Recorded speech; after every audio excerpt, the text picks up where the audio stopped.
It's your turn to host, Omar. Do you want to do it? No, my knee hurts. Okay, you want to know what? I'll do it. I'll host. Are you sure that knee? I don't want it flaring up in the middle of your hosting. You know what happened to my fucking knee? You know what I did? Tell me. Did you host another podcast and re-injure it?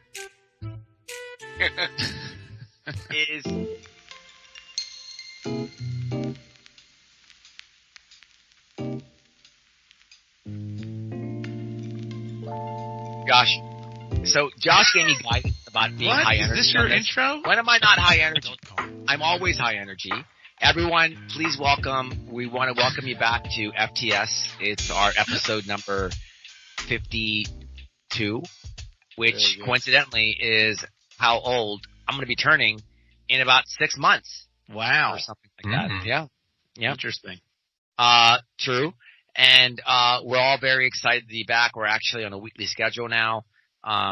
Sort of. As many of you know, the way things work here are we tend to, Josh, Dave, and I are satellite friends who communicate every so often.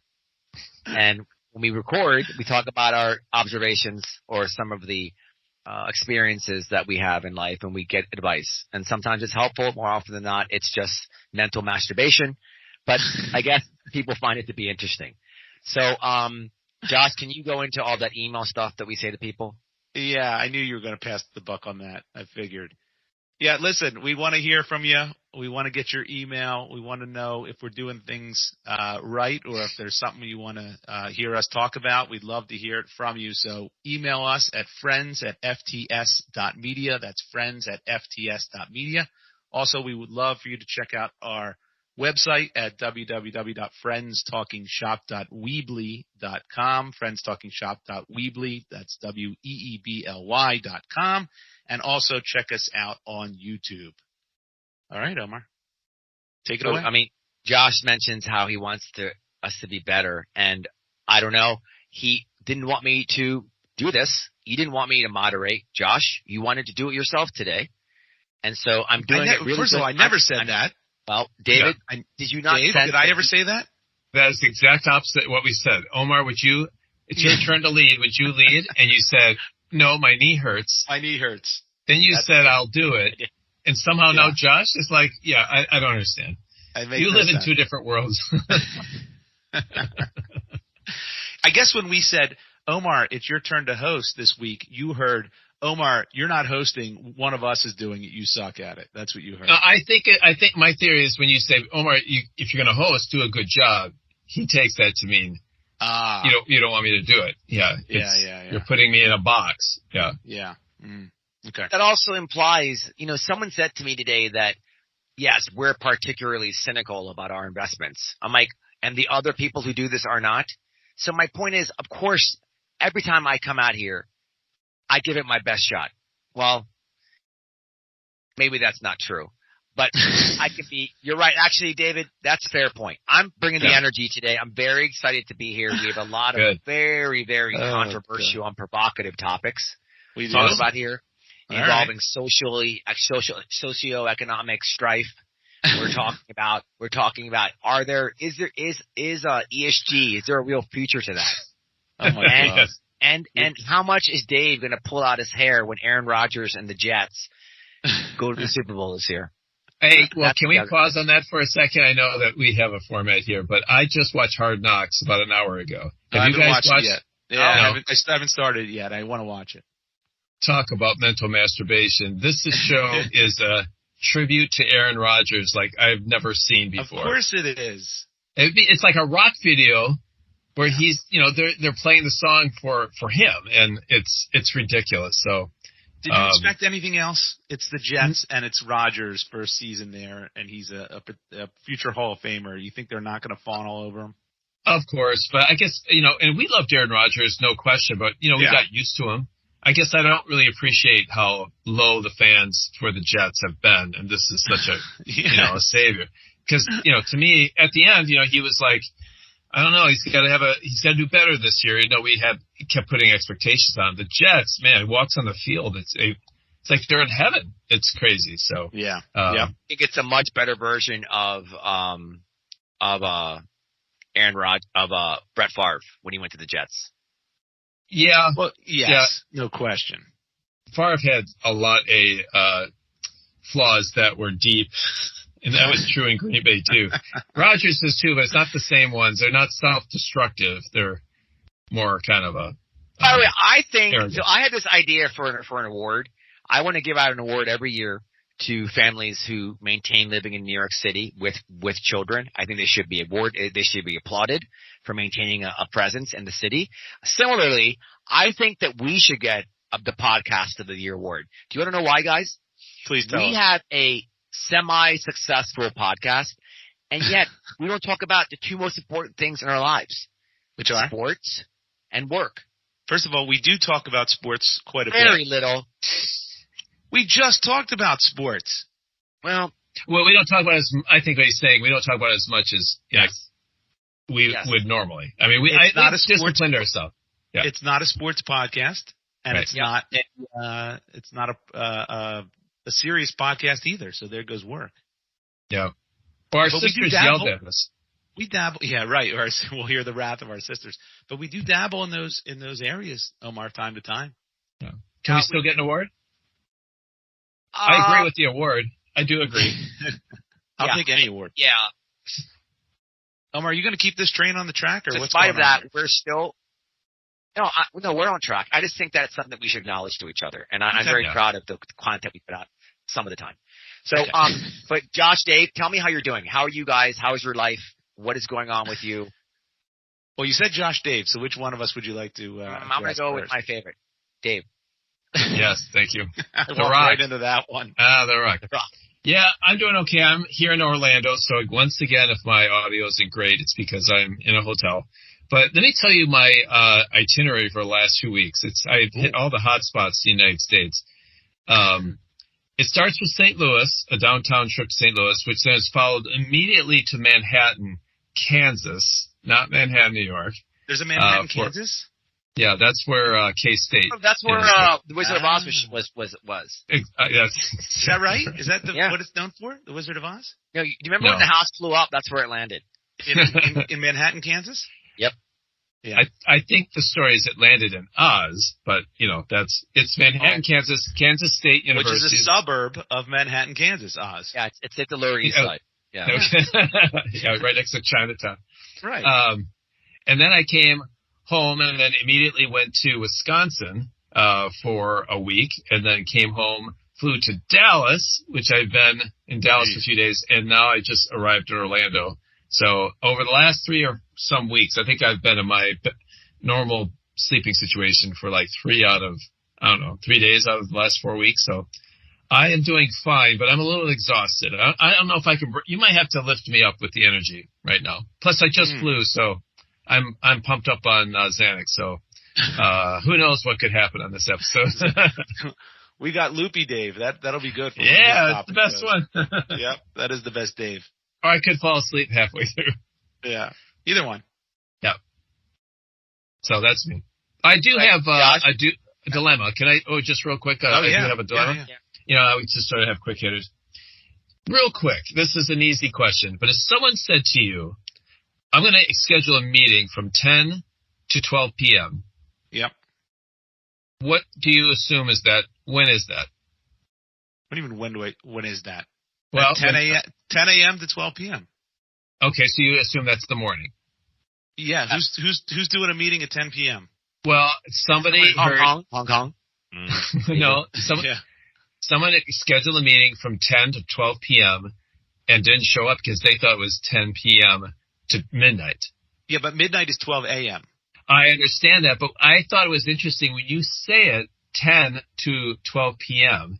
It is a little tricky, isn't it? It's not super clear. No, it's super clear. It is super clear. Is this the kind of people that you work with? It is crystal clear. Who are these people? Is this your investment team? Who is it? What is going on? This is a friend situation, but it happened, and they said I scheduled a meeting for 10 a.m. to noon. But I set it in the email 10 to 12 p.m. and they didn't show up. They thought it was the middle of the night, which is strange, right? Yeah. But I did say, I paused a second and said, that's not a real friendly way to say it because that is a little confusing. And so I've had a debate. No, really. It's not. No, it's not. 10 to 12 p.m. is clearly 10 a.m. to 12 p.m. Interesting. What if I said 11 to 1 p.m.? That's different. Why is that different? 1 p.m. is clearly 1 p.m. But 12 a.m., 12 p.m. It's a little. I get it. But say midnight or noon. Like don't say a.m. and p.m. It's confusing. Okay.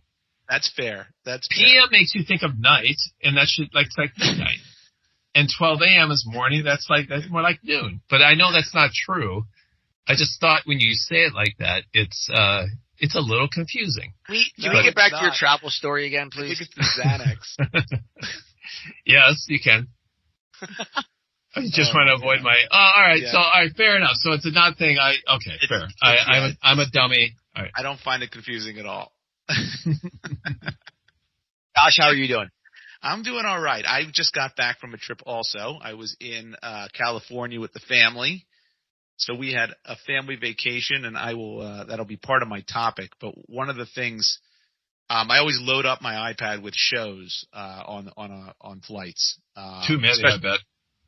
Yeah, always too many. Always too many. Because you're always thinking like, oh, okay, it's a 5.5 hour flight. I'm going to download all these shows, and inevitably you either start watching and fall asleep, right, or something changes. But Omar has gotten out of his chair, and he's doing some sort of aerobic exercise. Like a jig. And he wonders why we are so cautious of him hosting. I mean, are you even listening to what we're saying? I am engaged. I'm listening to every word that you're saying. Unbelievable. I've been. Some of us have to work for a living, And I hear you. You do that too. Anyway, so one of the shows that I watched was there's a new. You guys have heard me talk about this before, Naked and Afraid, but there's a new Naked and Afraid called Castaways, which has come out, and they they put them on there and they don't give me anything.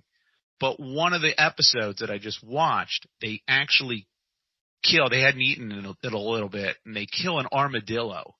The guy captures an armadillo, and they skin it, and then they cook it up, and then they eat it, and they're like, "Oh, this is so good. This is unbelievable." And I got to thinking, wouldn't it be good to have a meal like that, where it's like it's so good because you've deprived yourself of something for so long. Like that's how good the armadillo was, just because they hadn't eaten in all these days. Do you see what I'm saying? I've never had a meal like I watched them eat this armadillo. I've never eaten a meal and had the same type of satisfaction that I've had great meals, but never like that. That's like a whole nother level of satisfaction when these people are out there and they haven't eaten in 4, 5, 6 days, and they capture something like a snake or something and they cook it up and eat it, and they're like, their eyes shut and they're like go into like another world as they're chewing it. And I would love to have is it like psychedelics? No, it's not Are you not listening? They ate an armadillo. How is that psychedelics? Wait. Come on. You're a wizened man by now. You're a worldly man, Josh. Yeah. There are people who eat frogs. It gives them hallucinogenics. So maybe armadillos do that. No, they don't eat. I don't know. They lick frogs. They lick frogs to get hallucinogenics. Well, people in France eat frog legs. Yes, they do, but that's not what I'm talking about. I'm talking about a whole nother level of enjoying a meal because you've deprived yourself of food for a certain amount of time. So you want to starve yourself? No, I so don't. That you can enjoy the meal? No. What I'm saying is I'd love that once. It's hard to express. I would like to have the same feeling and satisfaction that these people on Naked and Afraid do when they eat one of these animals, because it just seems like it's so amazing because they haven't had anything. So I wouldn't go through the whole process in order to achieve that satisfaction. I just would like to have it without. I have not had nonsense. food since yesterday at 9 p.m. Oh. Yeah, but Omar's going through the exact same this is thing not right now. the same thing. I'm not so Naked and Afraid. I'm only one of those. And by the way, I'm not the afraid. same thing. He's dazed and confused. Yeah. Anyway, so that's so I was gone for the week, but I'm back now and feeling good. But Omar, how are you doing? You mentioned family thing, and I crashed my sister's summer vacation. Her single 51-year-old brother crashed her family summer vacation. You literally just showed up. They had no clue you were coming.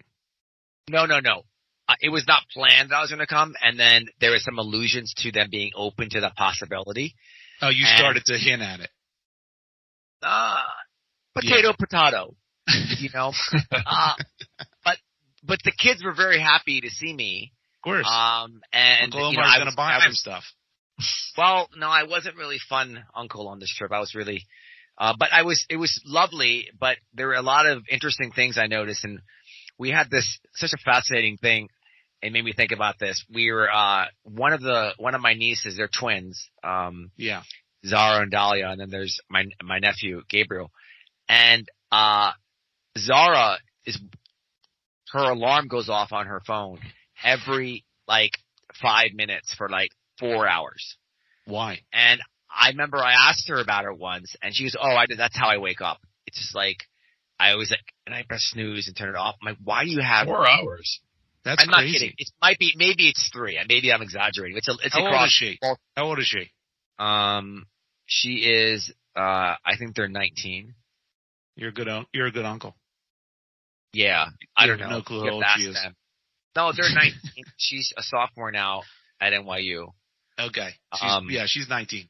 You met Dahlia, her sister, her twin sister. That's who you met, Josh. Okay. Got it. So anyway, the point is it would, and it was happening in this house, but we're all in the house together, right? Yeah, that's annoying. And so at dinner, I kind of mention it. I'm like, you guys are all this entire family is like Farrah Fawcett in The Burning Bed. They're like, what? Do you guys know that movie? Do you know who Farrah Fawcett is? Yeah. I know who Farrah Fawcett is. I know the movie. Yeah. Is that the one where she burns her husband alive? That's a true story. Yeah. Yeah, because she was being abused. And she had Stockholm syndrome. Right. And I'm like, they're like, what do you mean? I'm like, you're like that with Zara and her alarm clock. And if everybody kind of laughed about it, whatever, blah, blah, blah, blah. The next day, I hear yelling. And they got into a huge fight because it started going off. And other people in the home, like the nephew and the dad, went to her room and turned it off and took the phone and became huge.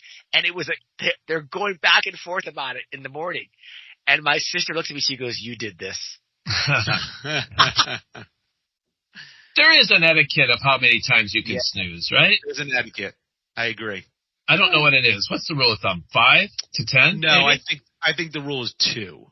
The rule is 2. No, that's You can't have your alarm go off 3 separate times, 7-9 minutes apart, with someone else doesn't have to get up.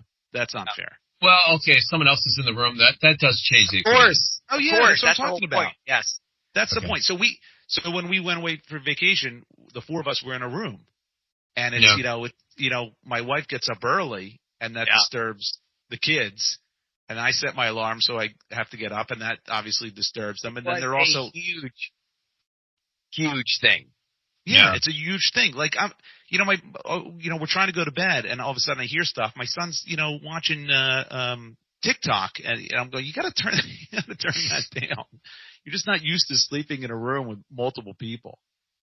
Do you find having staying in a hotel with your adult children, then sharing 2 doubles is? Yeah, we have 2. Aren't you feeling afraid? You get 2? Do you get 2 rooms and a suite, or?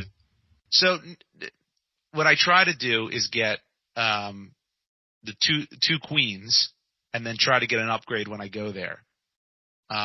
Which usually for what? What? Throw your son on the cot? No. You can get a suite, and exactly. There's a pull-out sofa or something like that, or another bedroom. Yeah. Whatever. But it's usually a choice. I mean, if it's we stayed at a really nice hotel on this trip, and I'm not going to pay for 2 rooms. I mean, it's ridiculous already, and we're fine. We all we're pretty good together. Good. Yeah, it's good. Just the little things. I felt there was an age with the kids that was too late Yeah, the age is 35. Couldn't jam in anymore. Yeah, I'm not going to do that when you're 35. Yeah, it was, and I really felt really good about that, when she said that to me. So, but that's, I think, the way family vacations work. Yeah. Fighting is part of the deal. It's part of it. It's part of it. It really is part of it. Yeah. So, so guys, so we should, get to it, I think. Which one of you knuckleheads wants to go first? You're the host, Omar. Okay. So I'll go with the one I like the most. The Rock. Geez. Dave. Unbelievable. Me again. Yeah, that's so nice. Although I'm a little confused. How can it be your favorite when you're so awfully mean to me on every podcast? That's. Well, I haven't been mean on this podcast, Josh. Have I? No more than usual. Is the word pithy? Is that the word we're looking for? What does pithy even mean? It means I don't know. I don't know. Don't use it if you don't know, because it could be awful. It could be another insult. You made us all look stupid now. You can edit it in. Pithy means containing much pith. Oh, that makes sense. to be pith-like. Yeah. Yeah. To be in a state of pith. All right, Dave. What do you got? All right. There you go. Sorry. My story and my situation comes from just not that long ago. I had all kinds of different things. Lots of interesting Kansas stories. Do you know, as you drive into Manhattan, Kansas, that the number of times you see the word guns on a storefront or a billboard is greater than 25? I believe it. A very, very small stretch. I was going to take all pictures for all of it. And I don't know if we talked about this, but this is back to an airplane story. Feels like, as much as we travel, it's an airplane story. I don't know if we've talked about this before, but I get on the airplane today, and two things happen. One, we get an announcement that there's a medical condition on the plane. And I felt like this is just the movies, but they literally said, "Is there a doctor on board?" While you're in the air. Yeah. Oh my God. And you weren't knocked out? You were conscious and heard all this? I did hear that because, when I can be passed out, but if I hear the boom, of Southwest, usually it means we're about to go through a tornado, and I wake up for that. So that's so sad. But is there a doctor on board? And my God. Were you traveling with anybody or by yourself? No, by myself. Okay. So, and of course I work for a health system. So it's kind of a doctor. I know, but hey, I'm tangentially close to doctors, right? If no one stands up, should I stand forward? No. I work. No, you don't get any of that skill through osmosis.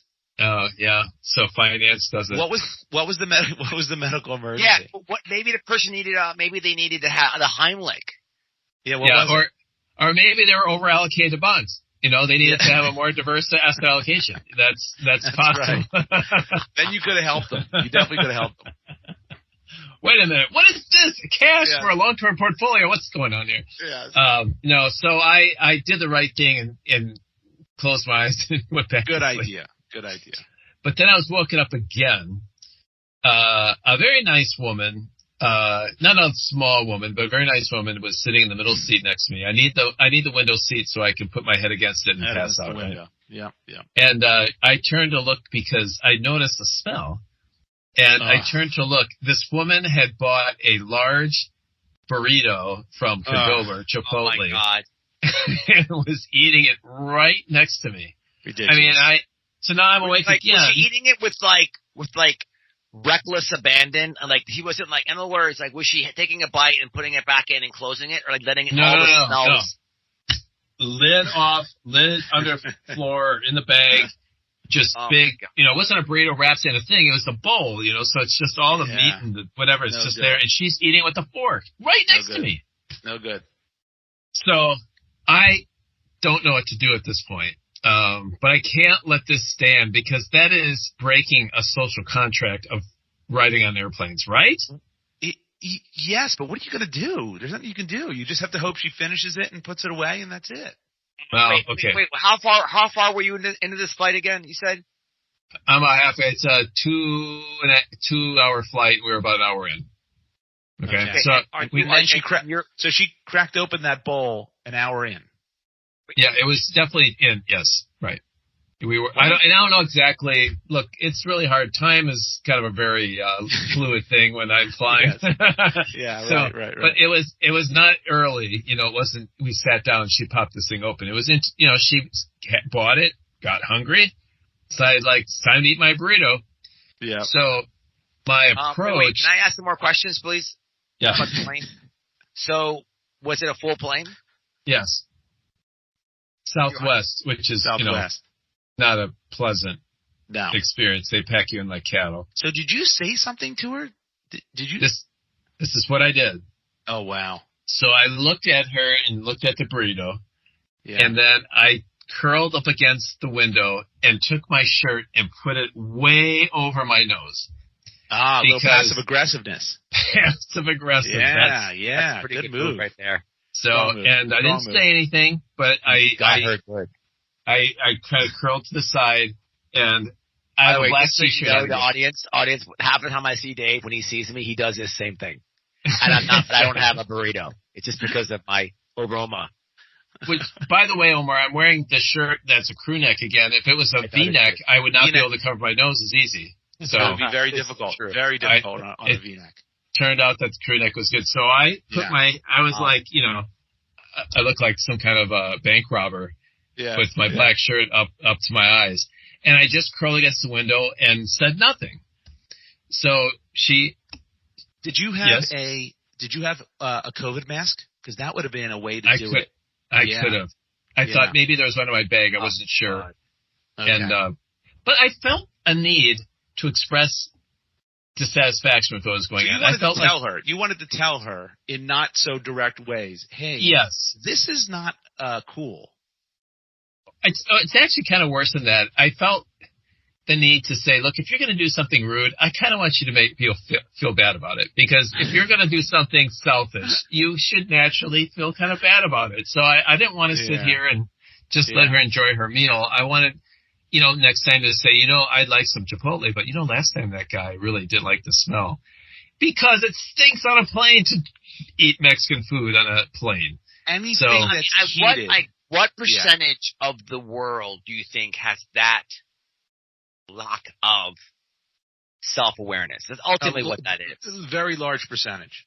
You think over 50? Yeah, I think about 50. We had on our flight two people. Thankfully, we caught them. We sat next to them in the terminal because we had no choice. There was only open seats when we were waiting, and they smelled awful. They had the worst BO.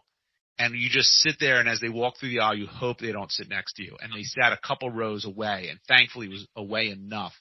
But I can only imagine for a 6-hour, 5.5-hour flight having to sit next to those two individuals because it was just repugnant. And they knew they smelled. They had to have. So I'm with you. But this, Chipotle in general is not so bad. But you're right. On a plane, it's a different story. I mean, to bring, a casserole, like a big bowl of something, like that's not plain food. That's not right. I'm with you. Yeah, you're right. I feel like it's like wait, let me ask you this. Because I have eaten on a plane before, like Five Guys or like Five Guys or Shake Shack. Yeah, sure. Okay. That's fine. Burger and fries. But I eat it very fast. I'm very aware of and I have a toothbrush. And I have floss. Okay, but that's above and beyond. I actually think the burger is questionable. Fries? No, I disagree. Fine. I think the burger and fries are fine. Very quickly, and I immediately I went to the front and I gave it to the flight attendant to throw away. I'm going to disagree with you. I think it should be a sandwich is fine. A salad is fine. Sandwiches are never good at the airport. How often have you ever had a good sandwich from an airport? Sandwich. Oh, never. Exactly. So why? I don't want to punish myself. My life is enough of a punishment as it is. Okay. I want to enjoy my food. And Five Guys or Shake Shack burger is very good at JFK. I don't think there's anything wrong with that. I think that's not a repugnant smell, and it's not an extreme smell either. But if you it's better. It's better than Chipotle. Yeah. It's much better. It's much better. But you should eat. It's a 2-hour flight. Eat before. Eat after. don't eat in front of strangers. That's like literally, you're bumping your leg that you're that close. Hold on. Wait a second. You don't eat on a plane? What? You don't eat it? Well, I do, but I will bring things that are in wrappers, though, like chips or candy bar to tie me over. I don't want a 4-course meal, Like, can you imagine like bringing like Tupperware and like, oh, mac and cheese and open it up and now it's gross. Yeah, I've seen that. Well, it's not right. It's not right. Yeah, but if you go on a long trip, sometimes they do serve meals. That's true, but that's different though. Is it? It's a hot meal. But we're all in it together. This is a selfish, singular, bringing on your own food because I'll eat on the plane instead of eating, at the airport. All right. Fair enough. We all have to. It's an imposement on your fellow passengers. I will say this. I'm going to come to your defense, and if it's a 2-hour flight, that's a nothing flight. You don't need to go and get a full meal for a flight. But if you're like, I flew to California. I flew from Philly to California. I had to bring something that was equivalent to a meal. I had to because I was going to miss a meal. So what are your options? I brought a sandwich. I bought a sandwich. I just bought a cold sandwich. Sandwich. Yeah, that's what I did. Yeah. Okay. You're kind of falling within with your guidelines. The normal rule. Yes. Well, okay, it shouldn't be hot. Shouldn't be hot. It shouldn't smell. Indian food. Mexican. Yeah. I'm sounding racist. Eating Swedish meatballs. I'll include myself in this. Yeah. It should not be smelly food. Hot, smelly food is bad. I'm with you. All right. She did. She put it away. She said something to me like, she kind of apologized. I said, wow. It's okay. I said it was just a little strong. It just kind of bothers me a little bit. But I was like, it's fine. I tried to diffuse it. I don't want to be like, yeah, that's gross. Did she not finish it because she saw? Wow. Yeah, she didn't. She only ate half it. So I give her a lot of credit. Okay, that's something. That's something. Yep. I give her credit. No, she was very nice. That's pretty nice. Can I ask you, how was her breath afterwards? Well, she close talking didn't make out with her. Josh does. When she whispered sweet nothings, she didn't realize I was on Xanax. I couldn't hear anything. That's Josh after midnight. There you go. Yeah. So you got to give her some credit though. The fact that she did that shows that that's pretty high level of courtesy. I would not have done that. I would have finished the meal. Yeah. Chipotle, that's a big sandwich though. Was she a portly lady? She was. Dave said that. Dave said that. Portly. Yep. Yeah, it was all over. And but I felt that the fact that she stopped and apologized, and we kind of had a bonding moment, so that when the person was walked off the plane for the medical emergency, I reached out and olive branched her and said, well, at least it's good she's walking. And she said, yeah, that is good. And so I felt like at the end, we bonded. So how about that? It's a positive story. She learned a little bit of etiquette from me. Hey, is this the one Harry met Sally? Is this how they met? Yes. Yeah, I got her number. That's a typical American love story right there. Yeah, right. Yeah. All right. Boy meets girl, girl opens Chipotle. Yeah, girl opens Chipotle. Boy grossed out by it. No, true. That is boy shames girl. Boy shames girl. Yeah. I don't even think they should give out fucking hors d'oeuvres at events, man. That like sautéed peanuts. Like, what the fuck? Like, that's so obnoxious. I don't want to talk to you after you have sautéed peanuts and peanut butter sauce. Whatever else they offer. What are sautéed peanuts? I'm talking about like someone's breath after they eat something in social settings. It has an impact. So now all appetizers have to be cleared for the ingredients? If your objective at the event is to lubricate the conversation and the vibe, yeah, exactly. It's all about setting the optimal environment. We are living. This is a level too far for me. You have gone into the fascist. I've seen you complain about this before, including Dave. By the way, Dave's breath at times. Listen, I like to complain. No, that's not true. Don't tell people that. I enjoy complaining. All right. I don't think I've ever complained about someone eating garlic or peanut sauce. No, that's a new one. Have you ever noticed someone's breath at those events? Of course. Something like the sushi they just ate. But you have to be self-aware. No, but my point is, Josh, like you said, maybe 50% aren't. Doesn't mean they have to rain on my parade of like free oxygen. I just think there should be warning signs, and I would never do that. So, all right. Well, so, Josh, Dave, that was a surprisingly very, very good topic. Thank you. Thank you. It's usually when after I fly, I don't come through very well, so I'm happy. Yeah. This is one of your. I'm very, very happy. Thank you. That was very good. Josh, why don't you go? Oh my God. So listen, I'm going to tell you a little bit about my trip to Los Angeles this week, and give you a couple pieces here, and then tell you land on something that I'm going to tell you a little bit about, and then kind of hold off, and you'll understand why in a second, or maybe you will. I don't know. But I took the family, the wife and kids, out to L.A. We stayed in Santa Monica for the week, just because they had never been, and wanted to show them, just the typical touristy L.A. stuff. And Hollywood. Where is Santa Monica relative to Hollywood? And so Santa Monica is not too far, but it's a beach town, so you're on the beach, so you get that nicety, but you're still not in Hollywood, which is awful. Okay. So we wanted to pick somewhere that was, we could get to everywhere that we wanted to go, but not be in the soup in the midst of it. So that's why we chose Santa Monica. But when we got to the hotel, I check in, and the woman was so nice at the desk, and she says, "Hey, listen, we got your room ready, and let me give you some champagne." I'm like, "Oh yeah, that's great. Oh. Yeah, let me give you and the wife some champagne." I'm like, "Oh, that's wonderful." So she pours us 2 glasses. She goes, "All right." Then she leans in and says, "Listen, you didn't hear this from me, but I think we're about to go on strike tomorrow." I said, "What?" Oh my God. She goes, the "Yeah, hotel people? Yes, the workers. We're going to be on strike tomorrow, most likely. So just want to give you a kind of heads up and let you know that it's not going to be as smooth as it normally is." I'm like, "Oh my God."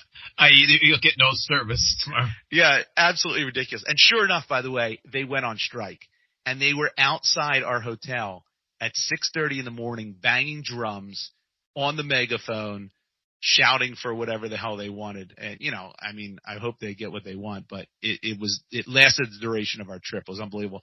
And by the way, it was all LA hotels. It wasn't just our hotel. It must have been some sort of hotel union, because every LA hotel was on strike in one So form this or is another. Coincidentally the fact that writers in the No, it's nothing to do with that. Yeah, nothing to do with that. Just coincidence that you're in. Okay. Yeah. Wow. Just a different strike. Yeah, it was unbelievable. Okay. So we did a lot of the typical things that you do in LA, and since we were in Santa Monica, I'm like, I had never been to Santa Monica. I'd been to LA, but never Santa Monica, and I'm like, we can rent bikes and we can bike along the beach, and it's connected to Venice Beach, and I've never been to Venice Beach, but it's iconic, and you see it in the movies, and Muscle Beach, and this, the skater parks, and all the, the crazy people watching. I'm like, this will be really cool. I'm like, I tell my kids, like, it'll be really neat. You're going to see all the different people, and it's wild, and there's all sorts of shit going on in Venice Beach. And you've been to Venice Beach, I'm sure, Omar, yes? Yeah. I bought marijuana from there before. Yeah. There you go. Well, so, Omar, we were there together. Like, you were there. When were you there, Dave?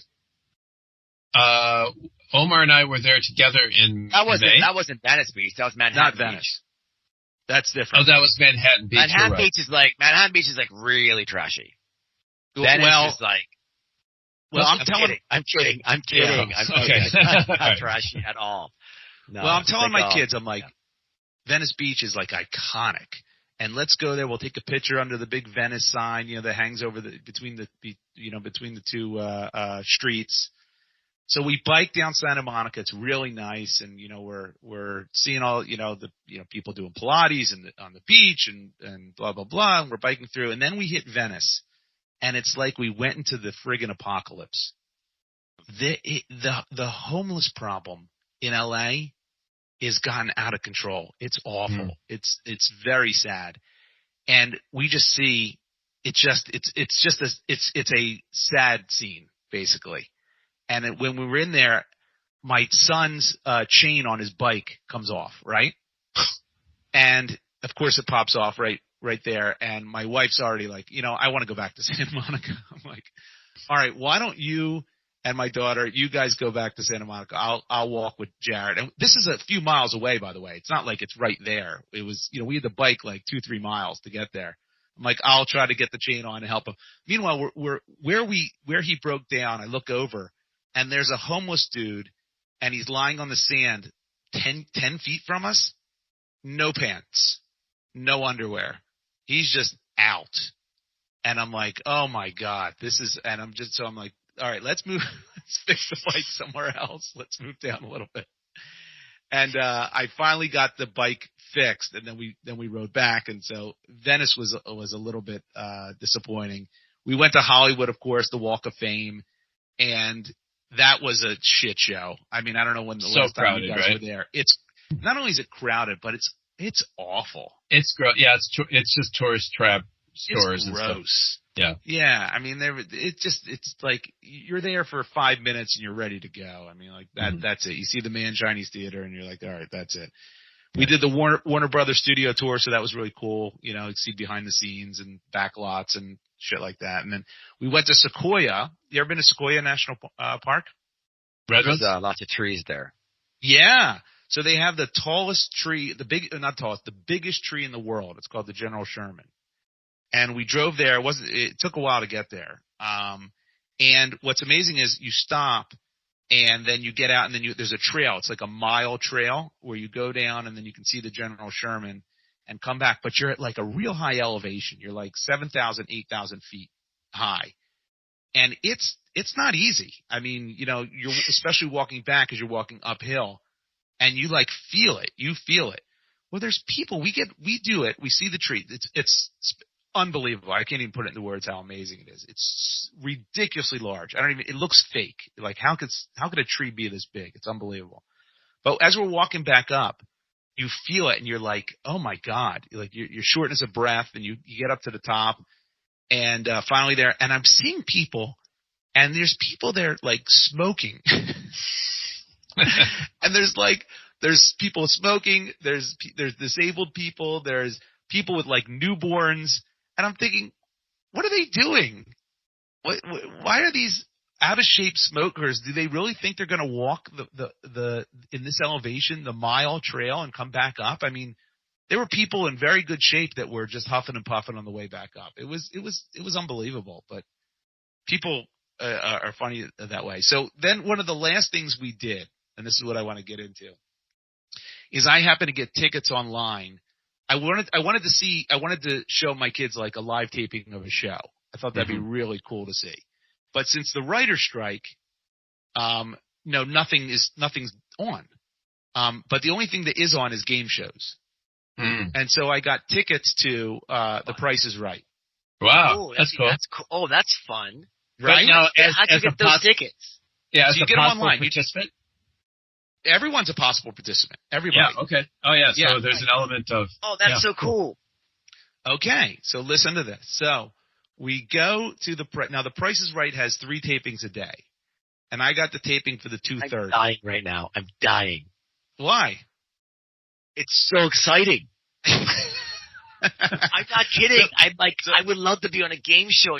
I wish you were with me. I wish you were with me, Omar, because he'd have got on. Yeah. Because my kids are like, oh, how long is this going to take? My son kind of wanted to see it, but my wife and daughter are like, I don't know how long I want to wait. And I had no clue how long the process was. I thought you go and you get in line and you give you tickets and you walk in, you watch the taping. The Price is Right, but it doesn't work that way.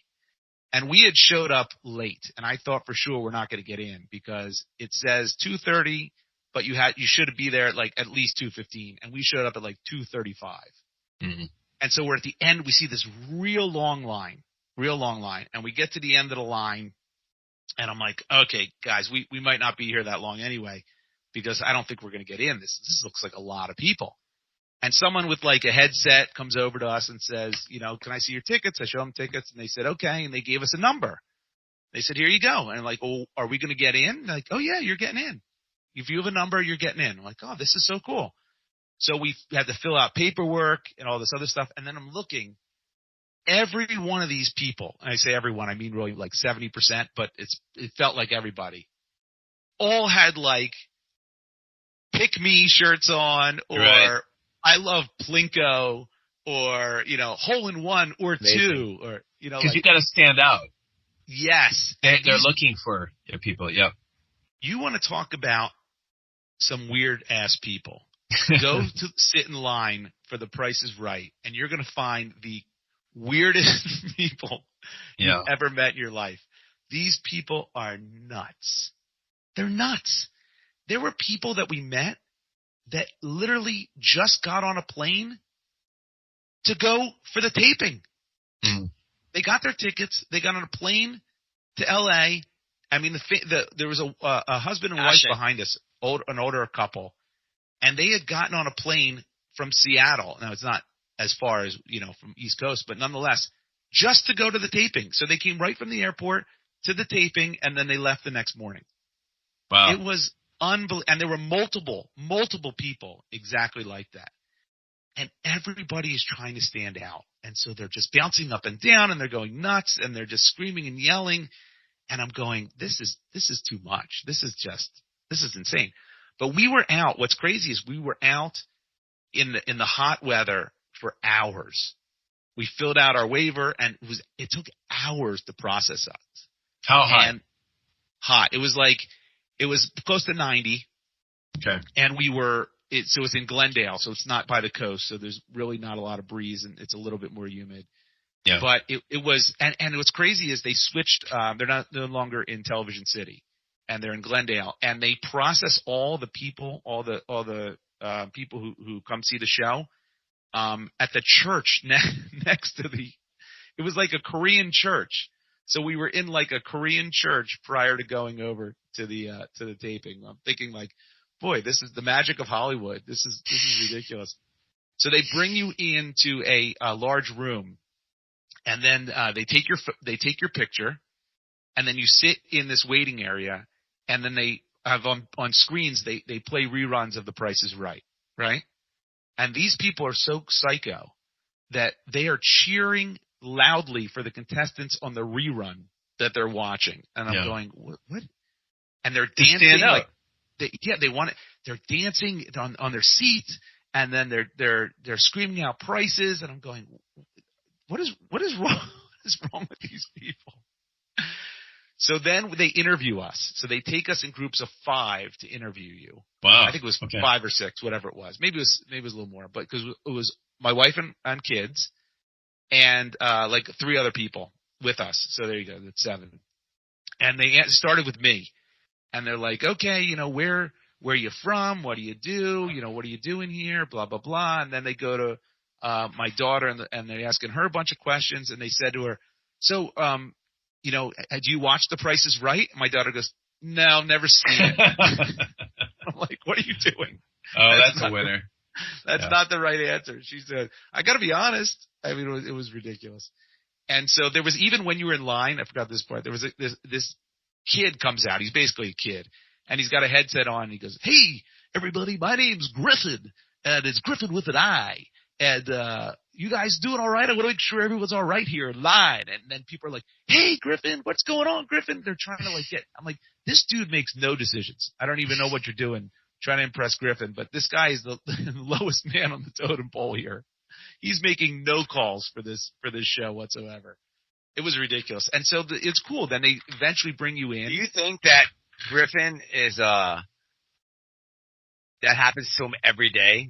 Yes. And that must be hard. Oh, my God. There's no question that people see anyone associated with the show, and they lose their shit.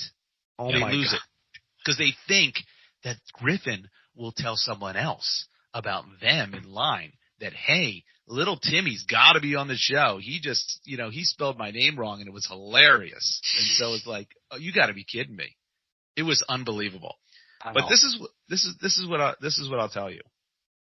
We got in, and the set is really cool, and they warm up the crowd, and Drew Carey comes out and does the whole thing, And then they say, like, look, we're going to announce. By the way, I think Drew Carey had one of the greatest ideas on my favorite TV shows.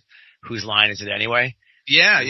That improv. Oh, magic. Drew Carey's funny, man. He was really funny when he was talking to the crowd in between. He's hilarious, and he worked the crowd sometimes in between like set changes and stuff. And he's just really, really funny. Really nice guy. And so they're like, okay, we're going to announce the people. Was it a pro-Trump crowd or? It was California. It was a pro. This is no California, Dave. This is the lunatic fringe of the U.S. I don't know where what's that, Omar? Any MAGA hats?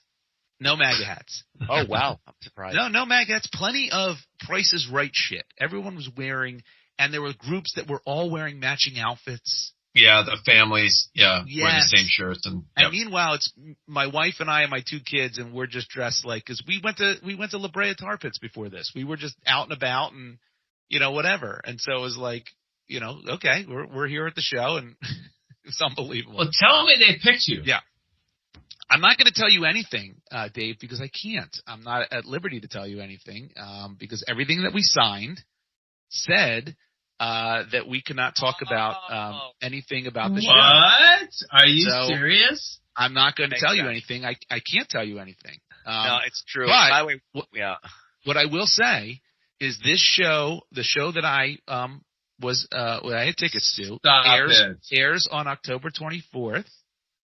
So if you want, you should watch it. Oh, no way.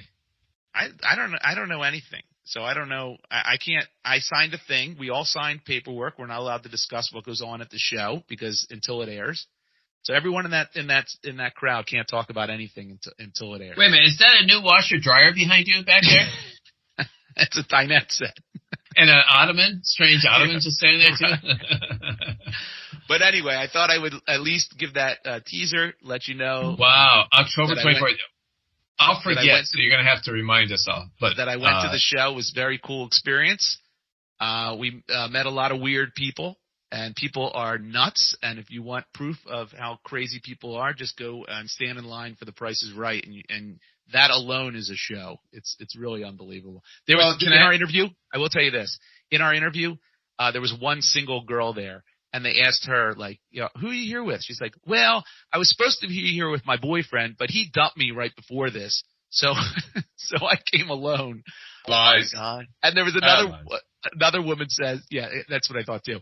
Another woman said, my grandmother loved this show so much. I used to watch it with her every single day, but she just died.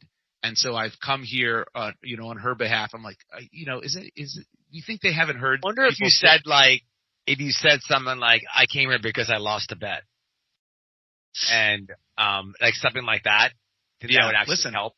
I don't know. I don't know what they look for. I'm not sure. But, I will tell you this. The people they picked were a good cross section, but, can I ask you, they did interview you, and did you try your best to be funny? I did crack a joke or two, but to be honest with you, they really didn't spend a lot of time with me. Okay. So in other words, they asked me, I think, about 2 or 3 questions. They asked my wife about 2 questions. They asked my son a couple questions, but they asked my daughter a ton of questions. And I interjected sometimes because just to be funny with what she was saying, but that was basically how it went. So some people they spent more. What's that?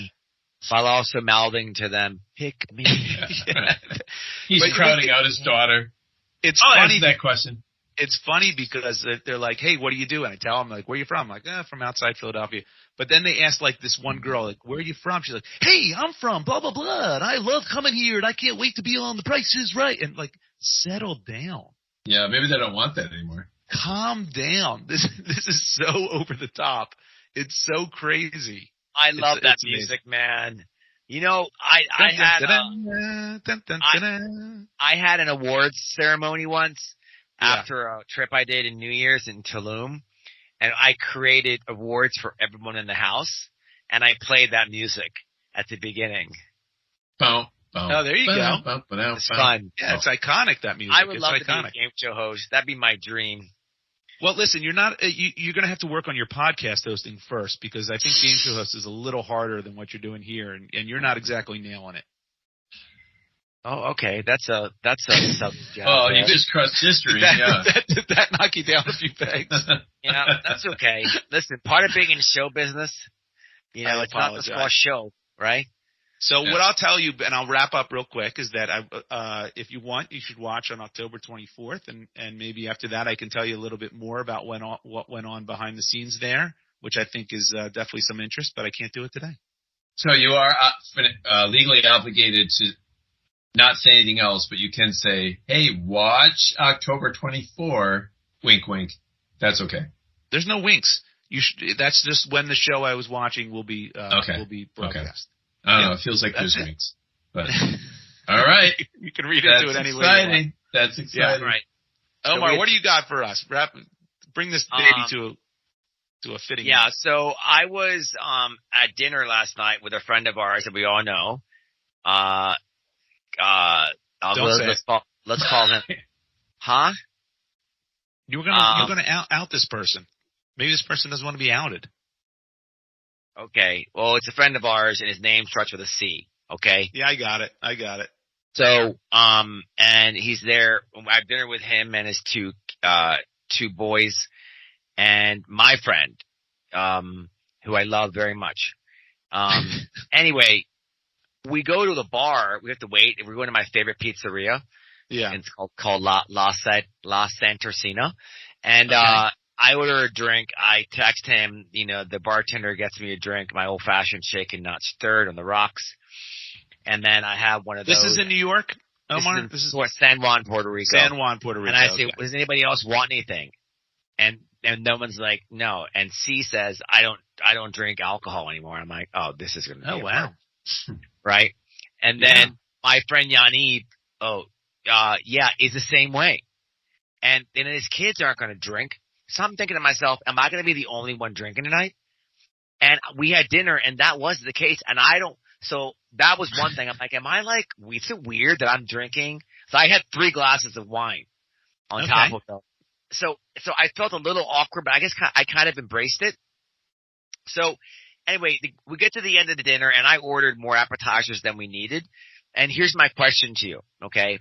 When I overorder, I always feel comfortable with it because I always say to the waiter or the waitress, hey, we didn't touch this. Can you please just give it to the staff, to eat, right?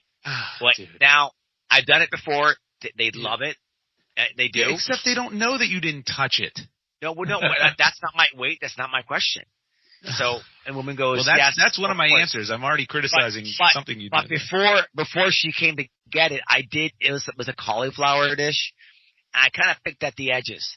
So does that ruin the whole, does it really matter? It doesn't matter, right? Yes, it does matter. First of all, even if you didn't pick at the edges, they're not watching you the entire time you're with the food. They have no clue what you're doing to that food. How do you know? You've never worked on the inside. You always been yes, like. Yes, I have. I was a busboy. Guys. I was a busboy. Now, not at a fancy restaurant, but I was a busboy. This happened at a fancy restaurant.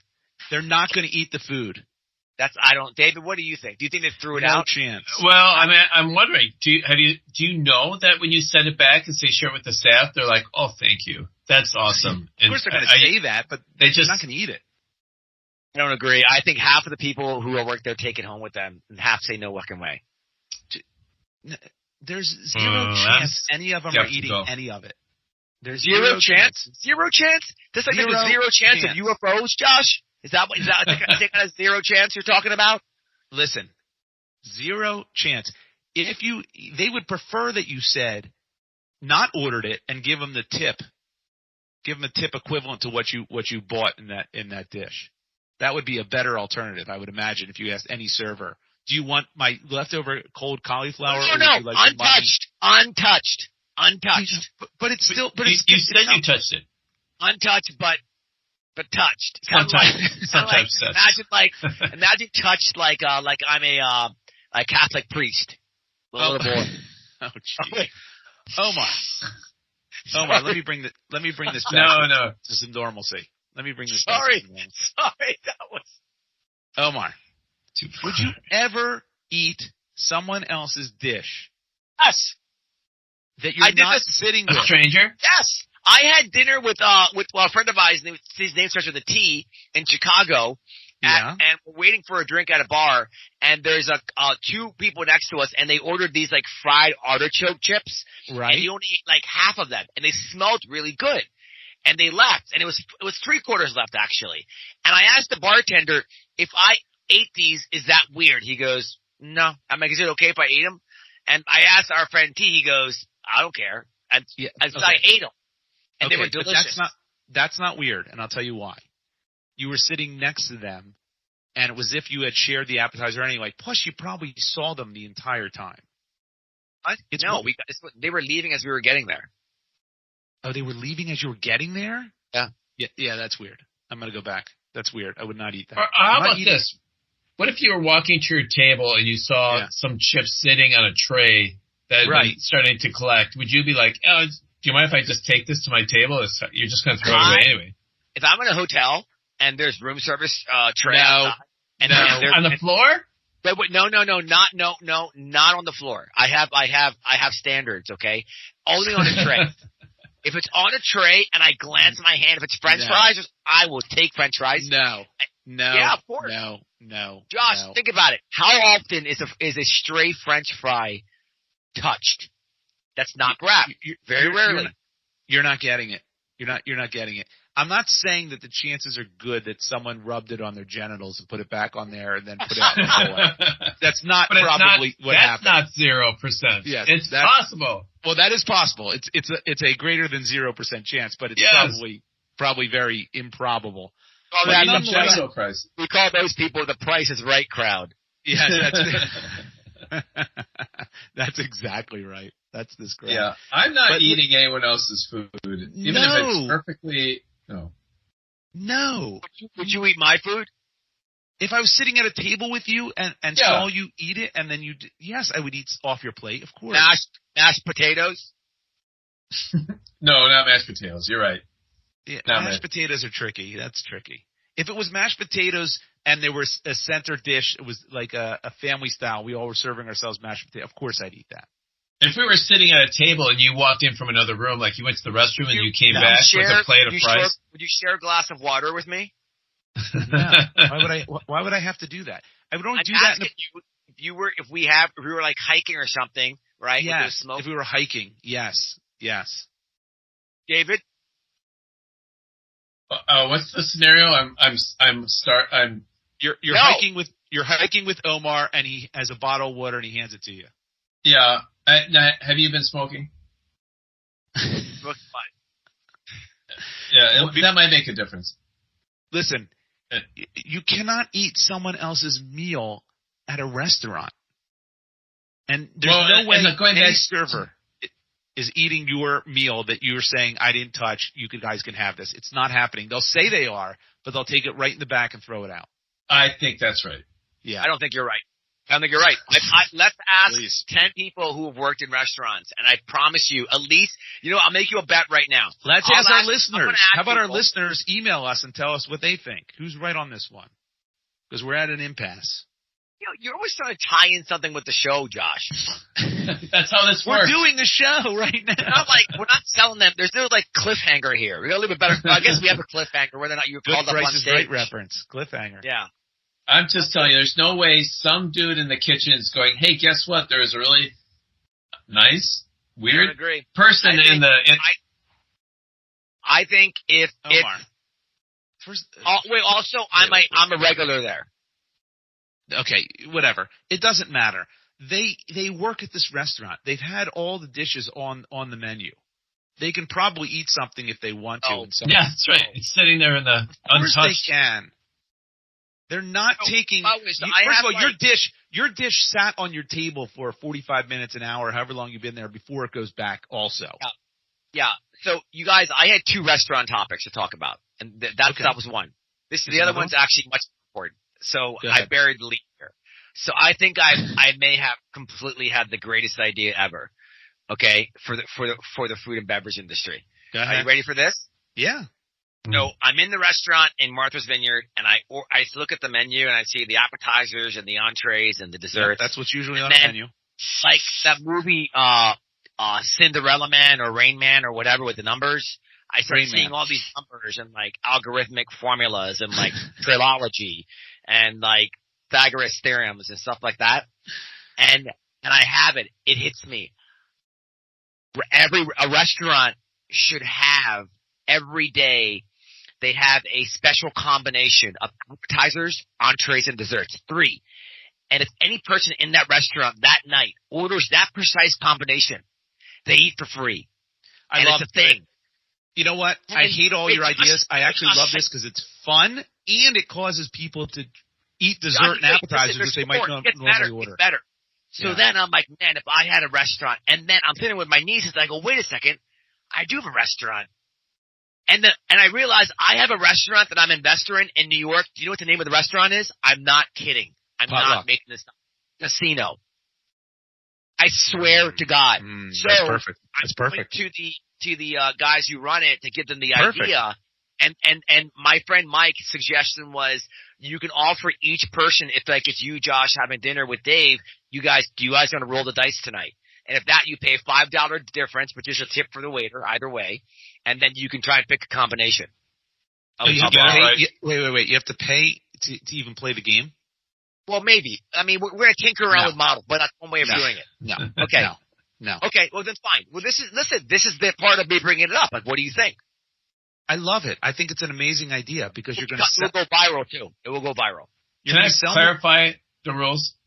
Yep. If I go in and I know if I pick an appetizer, a main dish, and a dessert, if it happens to be the trifecta of the day, you'll get it for free.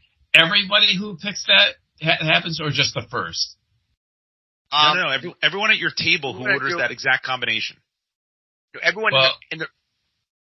Well, I mean, they won't. I don't think anyone's going to ever order.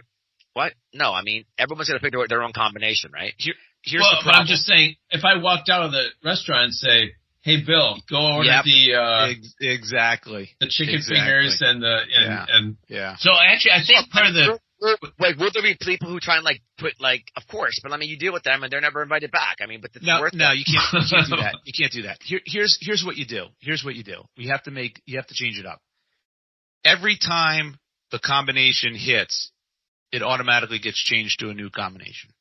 Can I adjust that? I think every table you have a randomizer, so every table has its own combination. But that's hard to do. That's because that's possible that then nobody through the whole night gets their combination because it's a real contest, but if you wait until someone picks it, someone will ultimately pick it. Where if you randomize every table, then it's possible you get the excitement.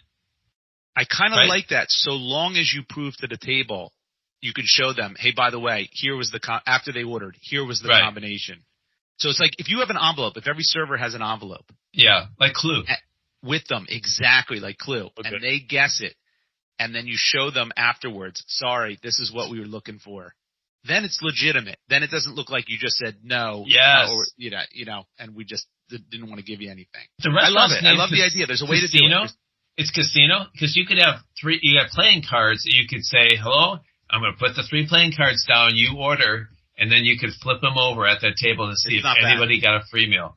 Yep. It's not bad. All right. There's something there, Omar. There's something there. We're going to move forward with it. So, and we'll go to dinner there. It's actually a very hip restaurant, which is kind of cool too. It's a great idea because it's going to cause people to order apps when they wouldn't normally, exactly. when they wouldn't normally. And that'll make up for the loss. And it'll go viral. Fun. It's fun. It's fun for the customer too. I love it. Well, you got to get enough combinations to make the probability of winning low, right? Yeah, if you did it in a Cheesecake Factory, it'd be gold.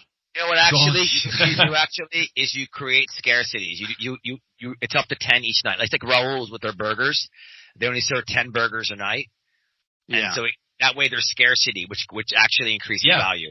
You could have a leaderboard. I hate to say this, but you have something here, Omar. I know.